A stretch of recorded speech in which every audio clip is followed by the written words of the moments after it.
할렐루야. 새벽에 나오신 여러분, 여러분들의 그 귀한 발걸음이 하나님 앞에 상달될 줄 믿습니다. 새벽 제가 오늘 내일 모레 3일을 여러분과 함께 말씀을 전하게 되는데, 어떤 말씀을 전할까 그러다가 우리가 그리스도인이 되어서 가장 많이 쓰는 고백, 또 단어 있다면 하나님, 주님, 예수님, 성령님이 아닐까 싶습니다. 그래서 이미 잘 알고 계시겠지만 또는 가장 기본적인 것을 잘 모르고 살아갈 때가 많죠. 그래서 오늘은 하나님은 어떤 분이신지, 내일은 예수님은 어떤 분이신지, 그 다음 날은 성령님은 어떤 분이신지라는 말씀을 나누고 싶어요. 그분이 어떤 분이신지 이런 걸 신학교에서는요 조직신학이라 그러죠. 그래서 신론, 기독론, 성령론 뭐 이런 걸로 한 학기씩 배웁니다.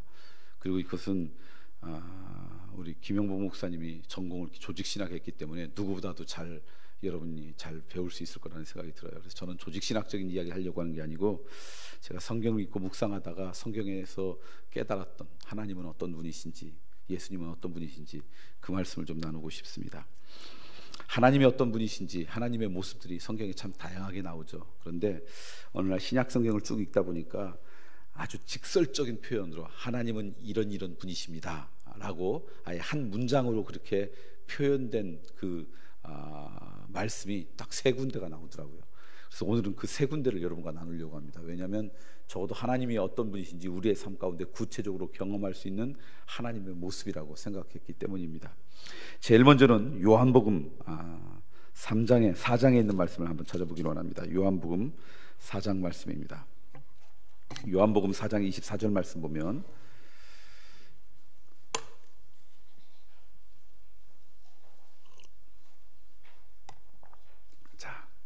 우리 함께 읽겠습니다. 요한복음 4장 24절 말씀입니다.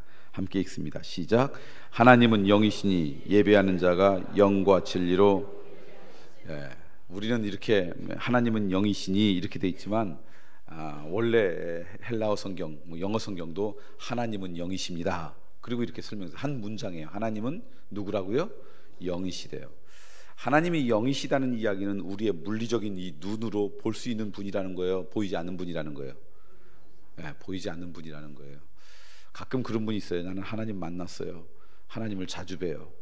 그래서 하나님이 어떻게 생기셨던데요? 그랬더니 하나님이요 하얀 옷을 입으시고요, 흰 머리를 길게 기르시고요, 흰 수염도, 그건 산신령이지 하나님이 아니십니다. 우리가 하나님을 경험하고 하나님을 만난다는 것은 영적으로 만나는 거예요. 우리의 물리적인 눈으로 볼 수 있는 분이 아니세요. 근데 사실은 그러니까 여러분이 누군가에 대해서 전도를 했어요. 전도를 하는데 하나님 보여줘, 그럼 내가 믿을게, 이런 분들이 있죠. 그러면 그분들의 눈에 하나님을 보여줄 수 있어요, 없어요? 없어요. 그래서 내가 경험한 하나님을 열심히 얘기해도 보여줘, 그럼 믿을게, 그렇게 이야기할 때 때로는 여러분이 그 말이 여러분에게 상처가 될 수 있어요. 그런데 절대로 상처받지 마세요. 저희 교회 장로님 가운데 소아정신과 전문의가 계세요. 근데 어느 날 교회 식당에서 밥을 먹는데 제 앞에서 앉아서 먹게 되었어요. 근데 그분이 이런저런 얘기를 하다가 저한테 이런 말씀을 하시는 거예요. 목사님, 아이들을 1살 이하 된 아이들한테 가가지고 아이들을 재밌게 하는 방법을 아시네요. 그래서 어떻게 하면 아이들이 이렇게 재밌는데요? 말이 잘 통하지 않잖아요. 어떻게 해야지 아이들이 재밌는데요? 그랬더니 아이 앞에 가가지고 두 손으로 얼굴을 이렇게 가리고 있다가 까꿍 하고 이렇게 하면 애들이 좋아한대요. 저는 뭐 특별한 걸 얘기하는 줄 알았어요. 그걸 누가 몰라요. 그래서 제가, 아니 장로님, 그건 우리 다 아는 건데 굳이 장로님이 그렇게 물어보면서 그 전문가의 입장에서 그거 얘기하시려고 저한테 얘기하냐고 그랬더니, 그런데 목사님 왜 그때 아이들이 재밌어 하는지 아세요? 라고 물어보는 거예요.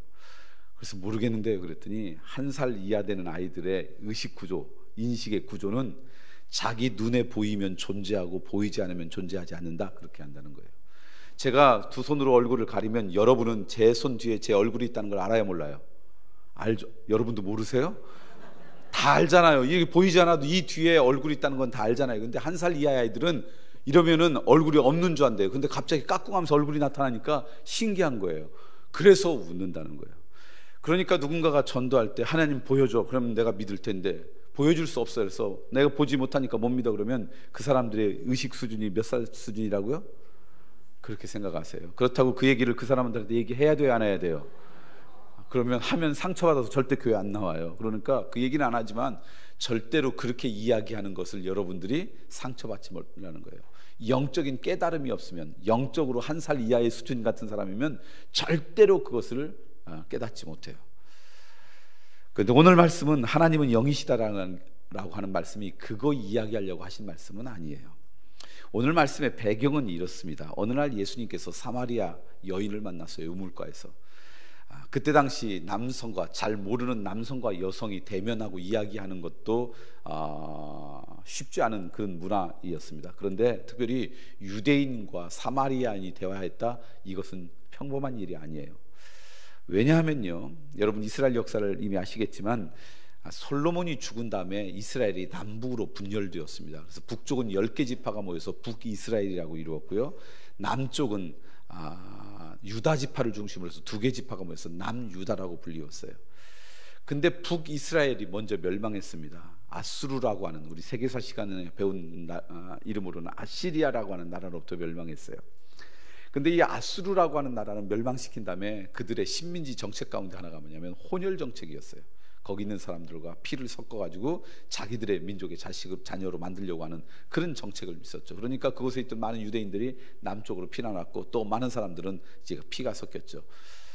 그 사람들이 이제 사마리아 사람이 된 거죠. 사마리 지역에 사는 그런 사람들이셨죠. 얼마 후에 남유다도 멸망했어요. 바벨론이라고 하는 나라로부터 멸망했습니다. 그런데 바벨론의 식민지 정책은요, 그 식민지는 모든 것을 파괴하고 포로로 잡아가는 거였어요. 그래서 예루살렘 성벽을 파괴하고 예루살렘 성전을 파괴한 다음에 포로로 잡혀갔어요. 그리고 몇 년 동안 그 포로 생활을 했냐면 70년 동안 포로 생활을 한 거예요. 여러분 70년이면 포로로 잡혀왔던 첫 번째 세대는 다 하나님 곁에 갔습니다. 포로의 두 번째 2세, 3세, 4세들이 살게 됐죠. 그러니까 70년이 지나서 바벨론에 사는 유대인들은요, 예루살렘이 어떤 곳이신지, 그곳의 성전이 어떤 곳인지 경험이 없는 사람들이에요. 그냥 아버지, 할아버지 세대로부터 들었던 사람들이에요. 근데 이 바벨론이 바사 제국, 페르시아죠. 페르시아의 고레스 왕, 바벨론은 지금의 이라크 지역입니다. 유프라테스 강과 티그리스 강 지역이었고, 바사 제국은 지금의 이란이에요. 지금 얘기하는 이 얘기가 지금으로 한 약 2500년 전인데, 바사 제국 페르시아가 이 바벨론을 멸망시켜요. 그때 왕이 고레스 왕이었는데, 이 고레스 왕이 멸망시키고 바벨론의 수도에 와 보니까 세계 각국에서 끌려온 수없이 많은 포로들이 있어요. 그래서 어떤 칙령을 내리냐면, 너희들 고향으로 돌아가려면 돌아가도 된다. 여기서 살고 싶으면 살아라. 너희들 원하는 대로 하라. 그랬더니 그곳에 살던 사람이 자기가 태어난 곳도 아니에요. 자기 아버지의 나라예요. 할아버지의 나라예요. 그런데 그곳에 다시 돌아가서 무너진 예루살렘 성을 복원하고 예루살렘 성전을 세우겠다는 사람들이 나타났어요. 에스라와 느헤미야 같은 사람의 지도에 의해서 약 10만 명이 돌아옵니다. 10만 명 그러면 여러분 서울시 인구가 수도 없이 많으니까 애게게 그렇게 생각할 수 있을 거예요. 도봉구 인구보다도 훨씬 더 적은 인구라고 생각할 수 있습니다. 근데 그때 당시 10만 명은 굉장히 많은 인구예요. 중세 시대에 런던의 인구가 약 5만 명이었대요. 그러니까 10만 명은 굉장히 많은 거죠. 그게 70년 전에 자기 아버지 나라, 할아버지의 그 나라에 아무것도 없는 그 척박한 땅에 돌아가서 성전을 다시 세우겠다. 굉장한 믿음의 결단이에요. 그들이 와가지고 이제 예루살렘 성을 복원하고 성전을 세웠어요. 이유는 하나였어요. 하나님 앞에 예배드리기 위해서였어요. 그들의 생각한테 하나님 앞에 예배드리는 것, 그때는 하나님 앞에 제사 드리는 것은 오직 예루살렘 성전에서만 가능하다고 믿었어요. 그러니까 포로로 잡혀가 있던 바벨론에서 그들은 성전이 없으니까 자기들이 모여서 하나님의 말씀을 나누는 회당을 지었어요. 그게 회당이 시작된 배경이에요. 그러나 하나님 앞에 드리는 진정한 제사는 예루살렘 성전에서만 드려야 된다고 생각했고, 그래서 예루살렘 성전이 완성된 다음에 이 유대인들이 그곳에서 하나님 앞에 제사 드리기 시작했어요. 그러자 사마리아 사람들도 하나님을 믿는 사람들이었는데, 그 사마리아 사람들이 우리도 거기 가서 그럼 하나님과 함께 예배드려도 되겠냐고 그랬어요. 근데 유대인들이 와서 함께 예배드리자 그랬을까요? 그들은 유대인들이 갖고 있는 생각 가운데는 피가 더럽혀지면 그것은 그냥 동물과 같은 존재라고 생각했어요. 무시했어요. 그러니까 이 오염된 너희들이 이 거룩한 장소에 와서 하나님 앞에 예배드리는 것을 절대 허락할 수 없다. 그러니까 이 사마리아 사람들이 뿔났어요. 아니 니들만 드리는 예배가 진짜냐? 그래서 그리심산에다가 자기들 나름대로 성전을 짓고는 자기들의 방식과 형식으로 하나님 앞에 예배 드렸어요. 그랬더니 유대인들이 진짜 원조는 우리야, 니들은 가짜야. 그러니까 가짜라고 이야기 듣는 사람이 기분이 나쁘잖아요. 왜 니들이 진짜냐? 솔로몬 왕이 지었던 성전이 이 자리에 있었으니까 우리가 원조야. 사마리아 사람들이 그러냐? 근데 솔로몬이 그곳에 성전 짓기 훨씬 전에 요단강을 건넜던 그들의 백성이 맨 처음 하나님 앞에 제사드렸던 곳이 바로 여기 그리심산이야. 그러니까 너희들보다 훨씬 원조가 우리야. 그러면서 원조 논쟁이 시작되었어요. 우리가 진짜라고, 우리의 방식이 진짜라고. 그런 논쟁들이 있었던 차에 사마리아의 여인이 예수님을 만났는데 범상해요. 일반치 않아요. 뭔가 대단한 사람 같아요. 그래서 평소에 자기들이 갖고 있던 질문을 물어본 거예요. 당신들은 예루살렘에서 드리는 예배가 그곳에 드리는 방식이 맞다고, 그것이 하나님 앞에 온전히 드리는 예배라고 이야기하고, 우리들은 그리심산에서 드리는 이 예배의 방식이, 하나님 앞에 드리는 이 제사의 방식이, 그리고 이곳이 맞다고 그러는데 어떤 것이 진짜 맞습니까? 라고 하는 질문을 했어요. 그 질문에 대한 대답이 오늘 말씀이에요. 이 배경을 갖고 24절 말씀을 다시 한번 읽어보겠습니다. 자, 함께 읽습니다. 시작.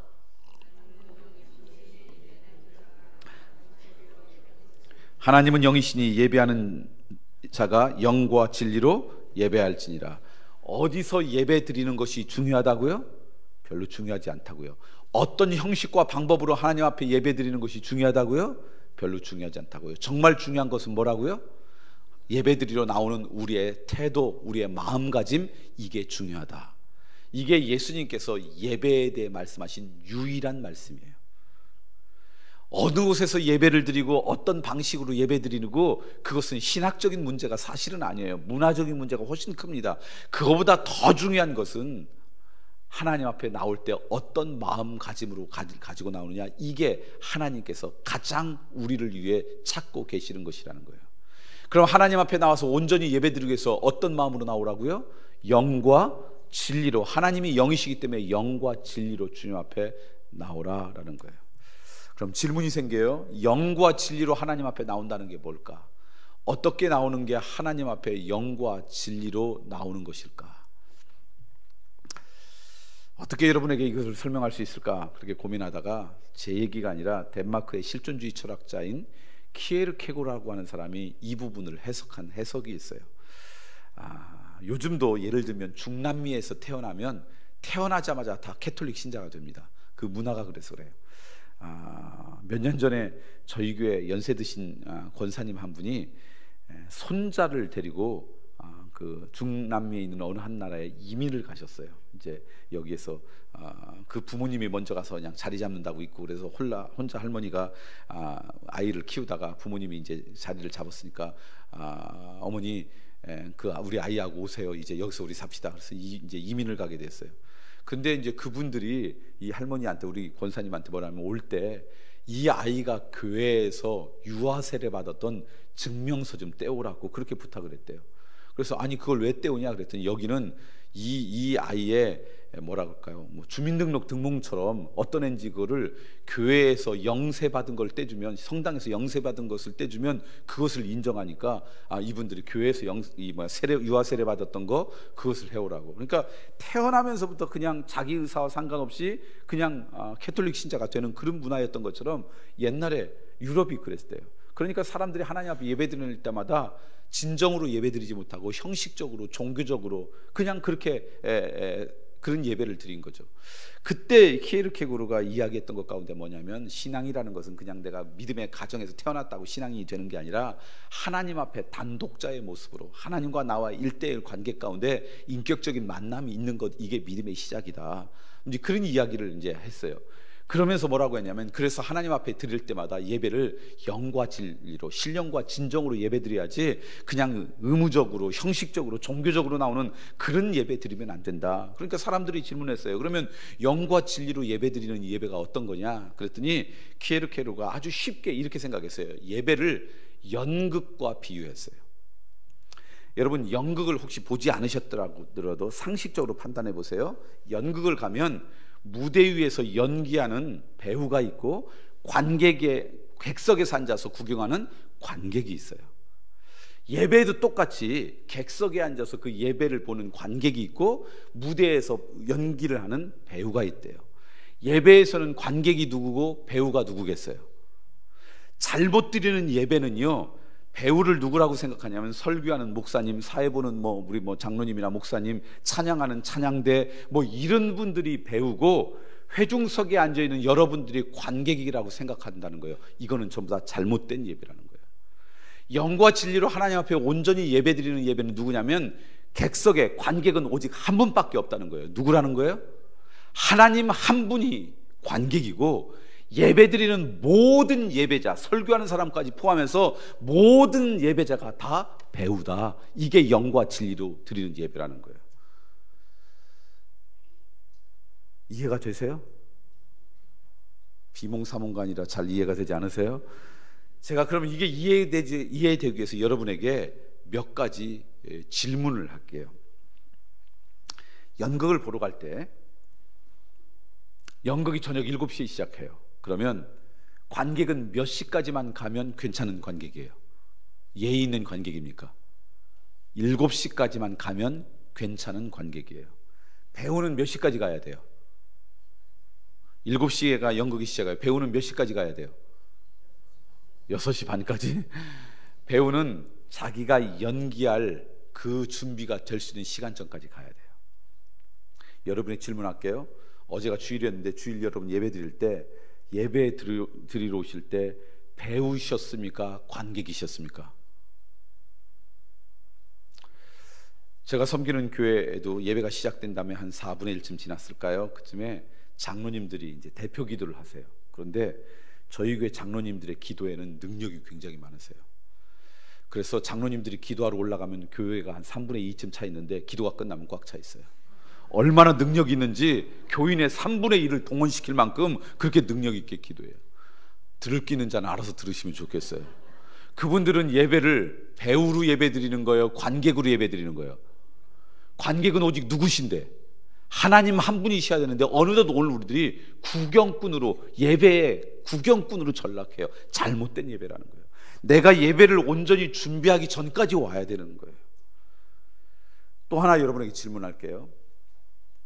여러분 어제 예배 드리면서 성가대 성가를 들으면서 오늘은 성가대가 왜 이렇게 못해? 특별히 테너 파트가 오늘 헤매는데 기도하는 장로님의 기도를 들으면서 아니 오늘 장로님이 권사님하고 싸우셨나? 왜 이렇게 기도가 버벅거려? 그렇게 생각했다면 관객은 연극을 보면서 딴 생각할 수 있어요 없어요? 있어요. 저 사람 연기를 잘한다 못한다 어느 배우 닮았다.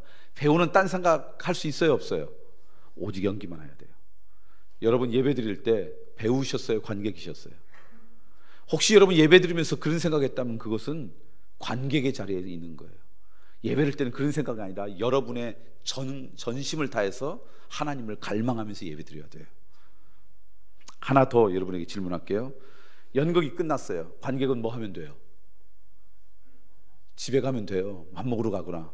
배우는 연기가 끝났어요. 그럼 뭐 해야 돼요? 뒷정리는 다른 스텝이 하고요. 배우는 다음 연기를 준비하며 살아가요. 여러분 지금 관객으로 살아가고 있어요? 배우로 살아가고 계세요? 굉장히 중요한 질문이에요. 오늘 우리들이 어느덧 예배 드릴 때 영과 진리로 나간다는 것은 내가 예배의 관객이 아니라 예배의 배우, 예배자로 서야 되는데 어느덧 나도 모르게 예배의 구경꾼으로 전락할 때가 있어요. 그거 잘못되는 예배라는 거예요.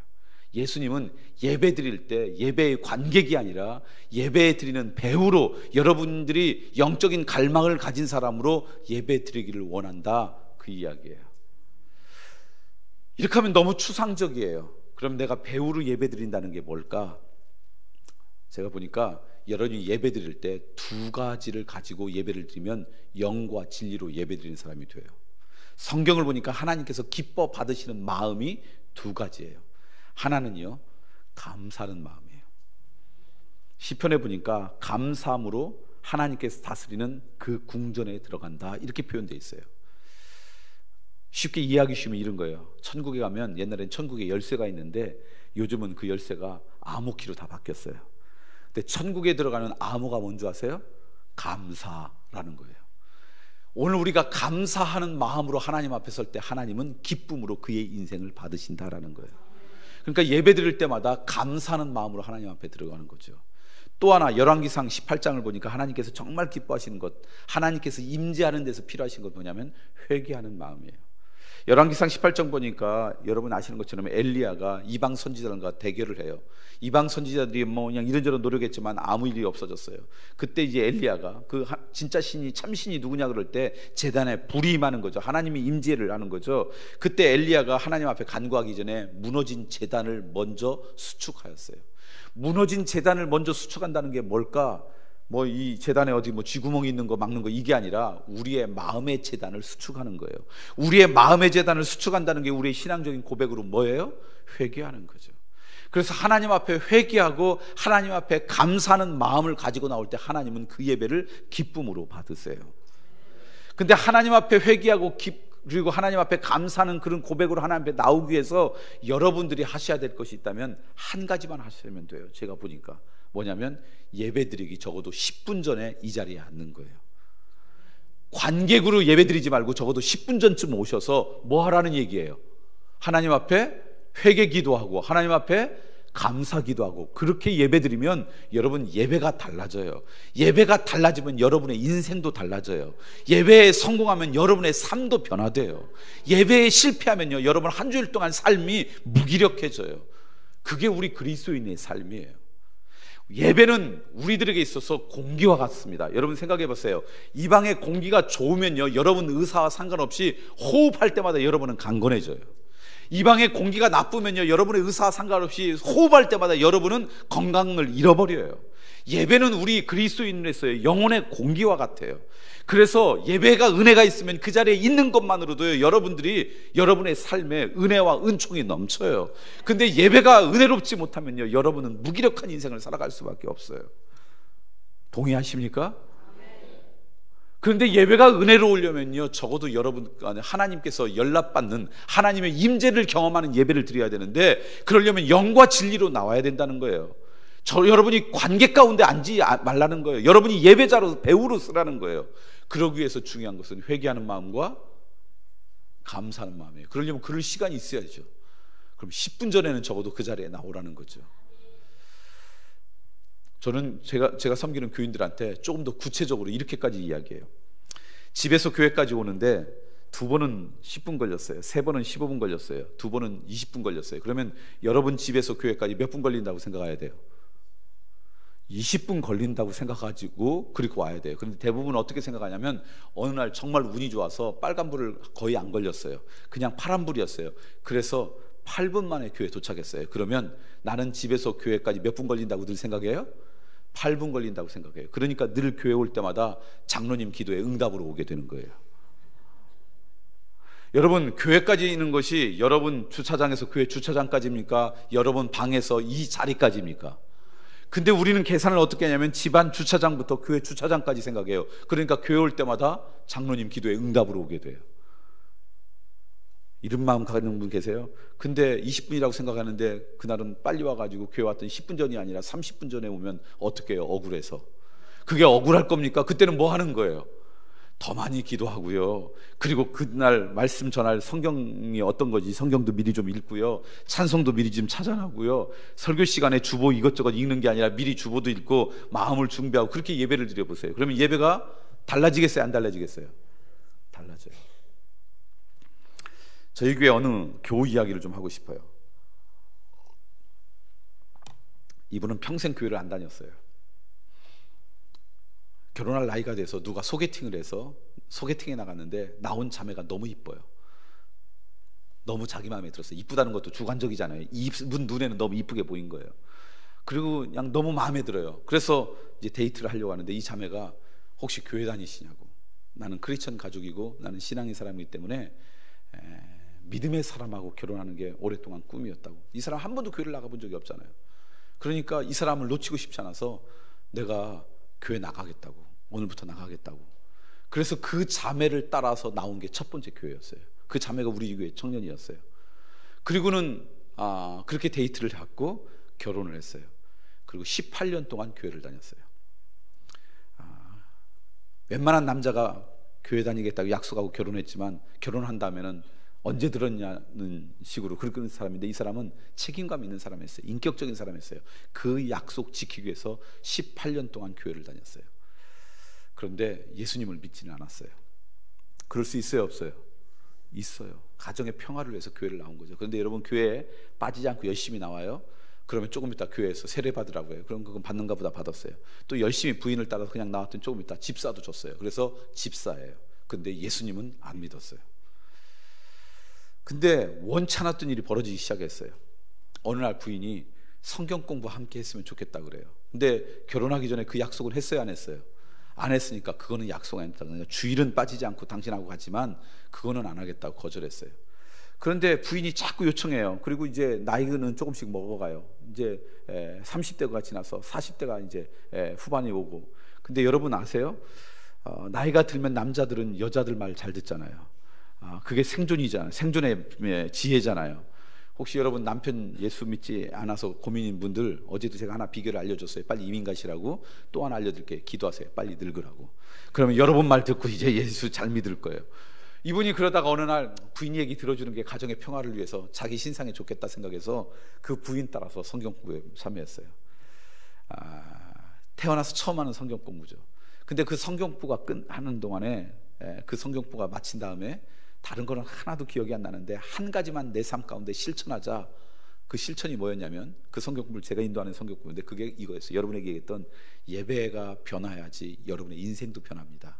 예배에 실패하면 삶이 무기력해집니다. 여러분들이 하나님을 제대로 믿으려면 예배 시간에 하나님의 임재를 경험해야 됩니다. 그런 얘기를 하면서 어떻게 해야지 예배의 은혜를 있는지 이야기하다가 제가 예배 10분 전에 나오십시오 이런 얘기를 했어요. 그랬더니 이분이 끝나고 이번 주부터는 내가, 왜냐하면 18년 동안 교회를 됐지만 하나님이 안 믿어지는 그런 안타까움이 있잖아요. 그러니까 10분 전에 나와야 되겠다 그렇게 결정을 한 거예요. 그 전까지 이분은 예배는 나왔지만 어디 앉았느냐, 저희 교회도 2층이 있습니다. 2층 맨 뒤쪽을 저는 뭐라고 부르냐면 배심원석이라고 불러요. 거기 앉아서 예배 드렸어요. 이렇게 앉아서 오늘 예배 어떻게 이렇게 보는 그 자리거든요, 저 뒤에. 그랬는데 10분 전에 나와가지고요, 이제 2층 배심원석이 아니라 1층에 내려가지고 이제 예배를 드리기 시작했어요. 근데 놀랍게도요, 이게 제가 지금 이야기하는 게 이분이 간증문에 있는 이야기예요. 그렇게 10분 전에 나와서 일주일 동안 살아가면서 회개할 게 있나 생각하고 기도해 봤는데, 여러분 놀라운 것은 회개하면 하면 할수록 많아지는 거예요. 회개를 안 하면요, 내가 회개할 게 없다고 생각해요. 하나님의 은혜가 임하면요, 회개의 영이 열려서 회개가 빨라지고 회개가 깊어지고 회개가 넓어져요. 감사도 감사할 수 있는 영혼이 감사가 많아지는 거예요. 그러니까 그분이 그거 기도하다가 어느 날 자기도 모르게 눈에 눈물을 흘리기 시작했어요. 그 마음이 옥토로 변했어요. 그리고 설교 말씀을 듣는데 그 말씀 하나하나가 자기에게 교무실에 끌려가서 무릎 꿇고 선생님한테 혼내는 것 같은 그런 말씀으로 임하기 시작했어요. 그래서 예수님을 믿기 시작했어요. 그 예배가 달라져요. 그러니까 삶이 달라지기 시작했어요. 이분이 친구하고 동업을 하는 사무실을 하는데요, 무슨 일이 벌어지냐면, 그러니까 이분이 어느 날 수요일 저녁도 나오기 시작해요. 주일 아침마다 이제 부인을 닥달해요. 당신 자꾸 늦는다고. 부인이 그런 얘기를 하는 거예요. 자기는 아침에 일어나면 꼭 커피를 갈아가지고 내려서 마시고 가야 된대요. 그러니까 그것 때문에 늦는다고 남편이 이제는 주일마다 커피를 자기가 갈아가지고 내려준대요. 빨리 오라고. 그러더니 자기의 휴가를요, 교회에서 하는 단기 선교회, 이런저런 봉사에 쓰기 시작했어요. 어느 날 대학교 동창하고 같이 사무실을 썼는데 그 친구가 심각하게 물어보더래요. 내가 최근에 너를 보니까 인생이 사람이 많이 변했더라. 사람이 갑자기 변하면 죽는다는데 내가 너를 보니까 두 가지 중에 하나인 것 같다. 귀신에 홀리거나 뭐에 미쳤거나 제정신 좀 차려라. 그러니까 이분이 뭐라고 대답하냐면 이렇게 대답했대요. 너 정말 날 잘 봤다고. 요즘 내가 주님에게 미쳤다고. 성령님에게 취했다고. 그게 지금으로부터 한 7, 8년 전에 있는데 그분이 지금까지 그렇게 살아가세요. 그 인생의 변화는 뭐에서부터 시작됐다고요? 예배. 그런데 더 정확히 말하면 예배드리기 10분 전에 자리에 와서 하나님 앞에 자기의 마음을 온전히 가다듬는 것으로부터 인생이 시작되었어요. 그분뿐만 아니에요. 여러분 이번 주부터 해보세요. 예배의 관객이 아니라 뭐가 되시라고요? 배우가 되세요. 하나님은 영이시니 너희가 예배할 때마다 신령과 진정으로 예배할지니라. 저는 여러분 예배가 회복되는 은혜가 있길 소망합니다. 두 번째, 하나님은 영이시다. 두 번째는요, 오늘 읽었던 본문 말씀입니다. 자, 읽어볼까요? 요한일서 1장 5절 말씀인데 뭐라고 되어 있냐면요, 함께 읽어볼까요? 요한일서 1장 5절 말씀입니다. 같이 읽습니다. 시작. 우리가 그에게서 듣고 너희에게 전하는 소식은 이것이니 곧 하나님은 빛이시라. 그에게는 어둠이 조금도 없으시는도다. 하나님은 누구라고요? 빛이시래요. 자, 근데 여러분에게 질문할게요. 빛이신 하나님이 어디에 계세요? 뭐 온 세계에 다 계시죠. 그런데 빛이신 하나님이 나와 함께 동역, 내 안에 내재하시는 거 아세요? 제가 내일 그다음에 모레 새벽에 이 부분을 아주 자세하게 말씀드리는데 잠깐 말씀을 드리면요, 요한복음을 한번 찾아볼까요? 요한복음 1장에 보니까 이런 말씀이 있어요. 요한복음 1장 12절 말씀 읽어보겠습니다. 요한복음 1장 12절 말씀, 여러분이 잘 아시는 말씀입니다. 함께 읽습니다. 시작. 영접하는 자 곧 그 이름을 믿는 자들에게는 하나님의 자녀가 되는 권세를 주셨다. 영접하는 자, 누구를 영접하는 자를 이야기해요? 예수님을 영접하는 자, 곧은 있고 올 그런 뜻이에요. 같다 그런 거예요. 예수님을 영접하는 자, 곧 예수님의 이름을 믿는 자. 그러니까 예수님을 믿는다라고 하는 것은 우리의 지식의 문제가 아니에요. 예수님을 믿는다는 것은 예수님을 잘 알아야지 믿는다고 생각해요. 그런데 영접이라는 것은 관계예요. 그분을 내가 받아들이는 거예요. 그러니까 예수님을 얼만큼 잘 아냐보다 중요한 것은 예수님이 나와 어떤 관계냐라는 거예요. 예수님이 내 인생의 주인이십니다. 나는 그분의 종입니다. 그분이 내 인생의 구원자이십니다. 이게 예수님을 믿는다는 거죠. 그렇게 예수님을 믿으면요, 하나님께서 오늘 우리에게 하나님의 자녀가 되는 뭘 준다고요? 권세를 주신다는 거예요. 우리가 예수 그리스도를 믿으면 우리에게 큰 유익이 있어요. 그래서 예수님 믿는 거예요. 예수님을 믿으면 그 다음부터 하나님께서 하나님의 자녀가 되는 권세를 주셨어요. 여러 가지가 있어요. 그 중에 하나가 뭔지 아세요? 우리가 잊고 살아가요. 예수님은, 그래서 저는 이렇게 생각해요. 예수님을 믿는다는 것은 종교적이고 철학적이고 무슨 신학적인 사고 이전에 나에게 능력이 있다라는 거예요. 하나님이 나에게 능력을 주셨다는 거예요. 왜냐하면 하나님의 자녀가 되는 뭘 줬다고요? 권세를 주셨다 그랬어요. 그 권세가 뭔가, 그 중에 하나가 고린도 후서를 읽어볼까요? 찾아볼까요? 고린도 후서 1장을 찾아보겠습니다. 성경 찾기가 힘드신 분들, 고린도 후서는 신약 성경 뒷부분에 있습니다. 고린도 전서 다음에 있습니다. 고린도 후서 1장 21절 22절 말씀 읽어볼까요? 자, 고린도 후서 1장 21절 22절입니다. 자, 함께 읽을까요? 와, 방송실에서 굉장히 순발력 있네요. 금방금방 이렇게 하시네요. 갈릴리 교회 스태프들이에요? 우리 교회 스태프보다 훨씬 낫네요. 자, 우리 고린도후서 1장 21절 말씀 22절 말씀 읽습니다. 시작. 우리를 너희와 함께 그리스도 안에서 굳건하게 하시고 우리에게 기름을 부으시는 하나님이시니 그가 또한 우리에게 인치시고 보증으로 우리 마음에 성령을 주셨느니라. 우리가 예수 그리스도를 영접하면 하나님의 자녀가 되는 권세를 주셨다 그랬잖아요. 우리가 예수님을 믿고 예수님을 영접하면 그때 하나님은 지금부터 너는 내 자녀야 라고 하는 증거를 주시는데, 그 증거가 뭐냐? 우리의 이마에다가 도장을 꽉 찍어서 너는 지금부터 내 자녀야 이렇게 찍는 게 아니라 우리 마음에 뭘 주신다고요? 성령님을 주신대요. 그러니까 언제부터 성령님이 우리에게 내재하세요? 언제부터 성령님이 나와 동행하세요? 예수 그리스도를 영접하는 순간. 그러니까 내가 예수님을 영접하고 나의 주님을 모시면 성령님이 나와 동행하세요. 내 안에 내재하시는 거예요. 근데 성령 그 하나님, 그러니까 내 안에 내재하시는 하나님이 성령 하나님이세요. 이걸 내일 그리고 그 다음날 수요일 아주 자세하게 여러분에게 말씀을 드리고, 여기까지 말씀을 드리고요. 그러니까 요한일서 1장에 보면 하나님은 빛이시다 그랬는데 빛이신 하나님이 내 안에 내재하세요. 맞죠? 그러니까 빛과 어둠은 공존해요, 공존하지 않아요? 공존하지 않아요.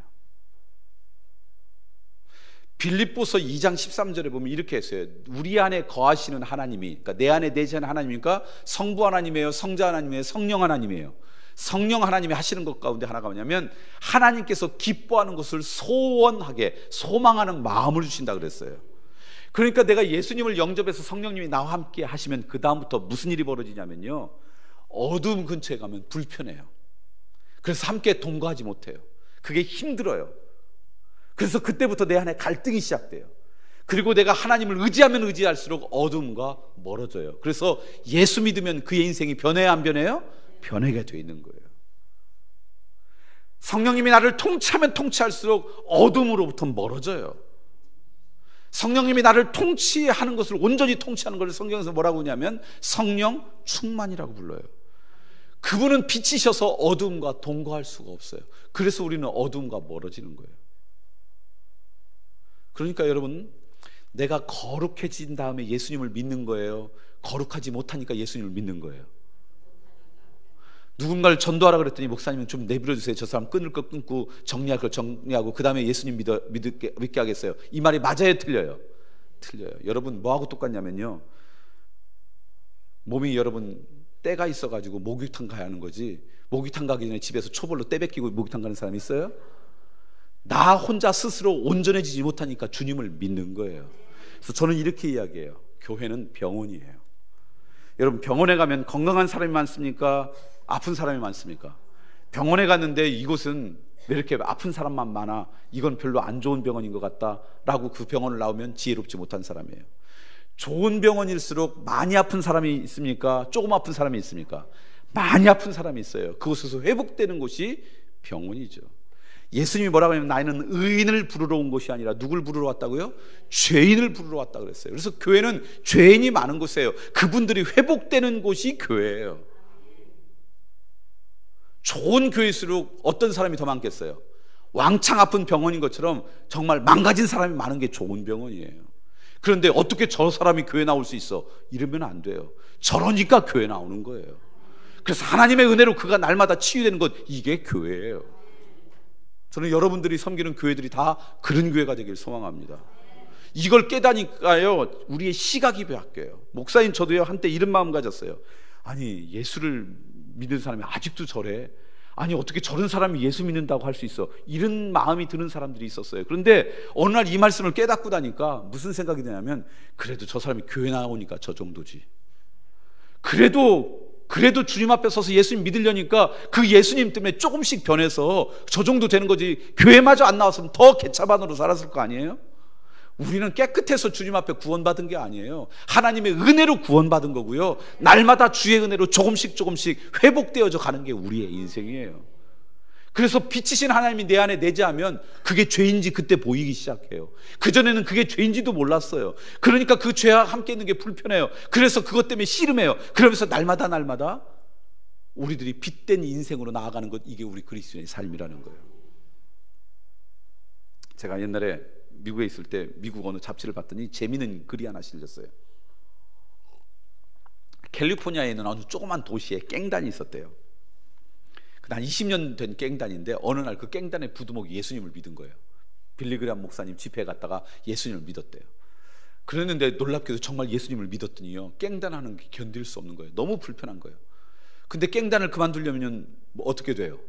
죽잖아요, 깽단이. 왜냐하면 두목하고 이 사람이 부두목인데 한 20년 전에 처음 시작해서 이제 규모가 조금 커진 깽단인데 그만둔다는 거 죽음이에요. 그래서 그만두지도 못하고, 그런데 예수님 믿으니까 그 하는 시간이 그냥 날마다 너무너무 힘들고, 어느 날 죽으면 죽으리라는 결단하고 두목한테 가서 자기가 있던 권총을 딱 책상 위에 주면서 오늘 이후로 저는 더 이상 깽단 못하겠습니다. 그러니까 두목이 깜짝 놀라서 왜 그랬더니 제가 예수님을 믿었더니 도저히 할 수가 없어요. 그리고 뒤돌아서 나왔대요. 근데 총알이 안 날라온 거예요. 이유를 봤더니 두목이 충격을 받은 거예요. 우리 둘이 이 깽단을 시작하는데 이 사람이 와가지고 자기 그만두겠다고, 예수 믿어서 도저히 못하겠다 그러니까 도대체 예수 믿는다는 게 뭔데 저렇게 그럴까? 그게 충격을 받아서 이 두목이 고민하다가 부두목한테 찾아왔어요. 그러더니 나도 예수 믿으면 안 되냐고. 그러니까 이 부두목이 너무 기뻐서 자기가 섬기는 교회를 데리고 왔어요. 그리고 그게 소문이 났어요. 그 깽단의 두목이 부두목의 전도를 받아가지고 이제 교회를 나온다고, 부두목은 깽단을 그만뒀다고. 그래서 사람들이 이제 그 깽단이 해체될까 보다 기다렸는데 1년이 지나도 여전히 깽단 두목을 하는 거예요. 그래서 누군가가 물어봤대요. 아니, 당신 예수 믿는다 그러면서 아직도 깽단을 하고 있느냐? 그랬더니 이 사람이, 봐라, 크리스천 선생님도 있고 크리스천 경찰도 있는데 크리스천 깽 있으면 안 되냐? 논리적으로는 맞는 이야기예요. 근데 맞아요, 안 맞아요? 맞지 않아요. 견딜 수 없는 거죠. 저희 청년 한 명이요, 요즘 대학을 졸업하도 바로 직장 취직하기 어렵잖아요. 자기가 원하는 직장에 시험 봤다 떨어졌어요. 그래가지고 재수했어요.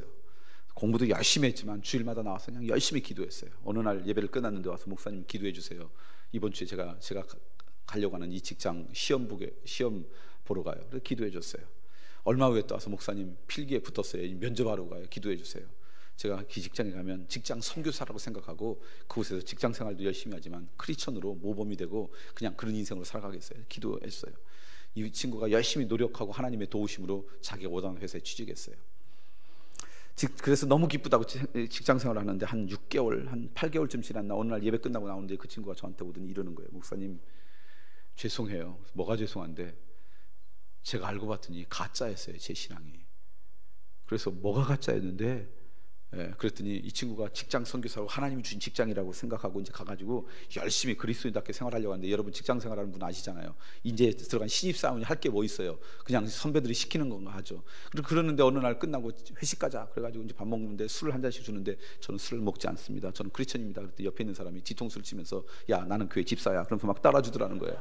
뭐 그러면서 그냥 어떻게 하다 보니까 끌려가서 한두 잔 먹게 되고 막 이런 게, 그런 생활이 반복되니까 어느 날 회의가 온 거예요. 내가 그리스도인이라고 직장 선교사라고 갔는데 내가 이게 진짜 맞는 건가? 내가 신앙이 가짜였구나. 그런 갈등과 고민으로 그날 주일 예배 그리고는 저한테 와서 그 고백을 하는 거예요. 여러분 이 친구가 가짜예요? 그래서 제가 이렇게 물어봤어요. 야, 너 함께 회식하는 사람들은 그렇게 회식하고 부어라 마시라는 걸 즐거워하니? 너처럼 힘들어하니? 다 즐거워한대요. 끝나고 2차 3차 간다고 그런대요. 근데 왜 너는 그게 힘드니? 내가 아직 연약해서 그러지만 그 힘든다는 자체가 성령 하나님이 너와 함께 있다라는 거야. 여러분 어두움 가운데 갔는데 고향인 것처럼 마음이 편해요. 그러면 여러분 의심해 보아야 돼요. 내가 정말 예수님을 믿는지. 우리가 연약해서 살다 보면 어두움 가운데 접할 수가 있어요. 버탈 수가 있어요. 그때는 이러면 안 되지. 하나님이 기뻐하시지 않는데 내 안에 빛 대신 성령님이 계시면, 하나님이 계시면 그런 인생으로 살아가는 거예요. 하나님은 누구라고요? 빛이시라고요. 그래서 어둠과 함께 동거할 수 있어요? 없어요? 없어요. 그 하나님이 어디에 계시다고요? 우리와 함께. 세 번째 비슷한 말씀인데요, 4장입니다. 요한일서 4장에 있는 말씀이에요. 4장 8절 말씀입니다. 자, 함께 읽겠습니다. 요한일서 4장 8절 말씀 같이 읽습니다. 시작. 사랑하지 아니하는 자는 하나님을 알지 못하나니 이는 하나님은, 첫 번째는 하나님의 영이시라고요. 두 번째 하나님은 빛이시라 그랬고요. 세 번째 하나님은 누구시라고요? 사랑이시래요. 사랑이신 하나님이 어디에 계세요? 내가 예수 그리스도를 영접하고 하나님의 자녀가 되는 순간 하나님이 우리에게 선물을 주셨어요. 권세를 주셨어요. 그 중에 하나가 뭐예요?